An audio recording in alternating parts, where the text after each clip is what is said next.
What in the world is going on at Newcastle United? Eddie Howe has left the club and Matthias Jasso has joined, which first of all, congratulations to them on the new manager. But there's a lot to unpack here and I don't feel like anybody has spoken on it, so I'm going to. All right, let's dial it back. Let's dial it back. Back when Newcastle had the financial takeover, when they came into new money and they brought in Eddie Howe, I was unfamiliar with Eddie Howe's game.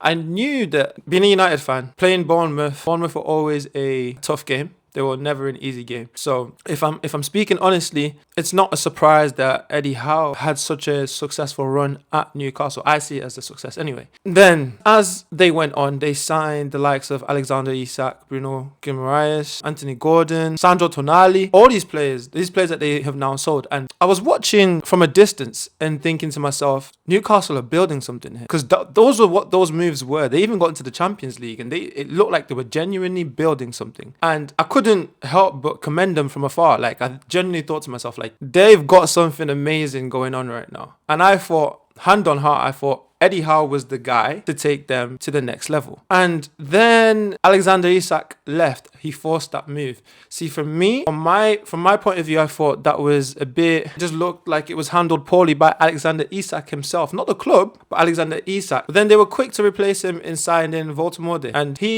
first couple of games looked like he had a lot of potential, a lot of prospect, right? But now fast forward, the past season was not the best season from them, but I still saw Newcastle as a developing, growing football club moving in the right direction. But then this transfer window comes around and they sell Bruno Guimaraes, they sell Sandro Tonali, they've sold Anthony Gordon to Barcelona for 80 million, and it feels like all the work that they put into build, they are now doing the opposite. And I don't know, maybe there's a greater plan. Maybe there is something that we are all not seeing. But I can't help but ask the question, what is going on at Newcastle right now? Because the new manager come in, I personally don't have much information on him. I don't know anything about him. But I put it this way. As a United fan, I so would have taken Sandro Tonali or Bruno Guimaraes into the United team without even thinking twice. I'd have bitten your hand off to sign those players. And Anthony Gordon, watching him in the World Cup, I'm not going to lie, he played amazingly. He played great. Against Argentina, he played amazing. In the quarterfinals against Norway, he was amazing. And watching Anthony Gordon in the World Cup, I could really see, I could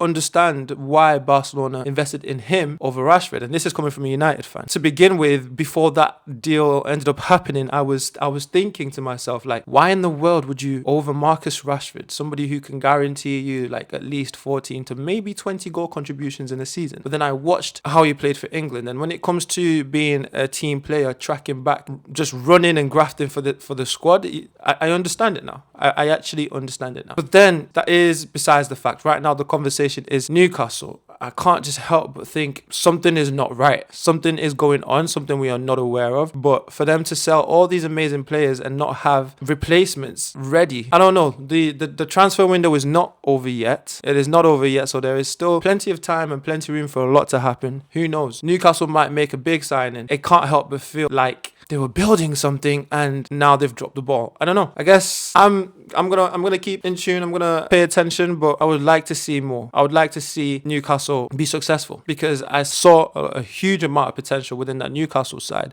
and it can't help but feel like they are now dropping the ball a little bit. But we'll wait and see. The transfer window is not over yet. Maybe they have something in store. I don't know. You let me know what you think about my take, what you think, if you have any thoughts and your own opinions, and we'll find out together, I guess.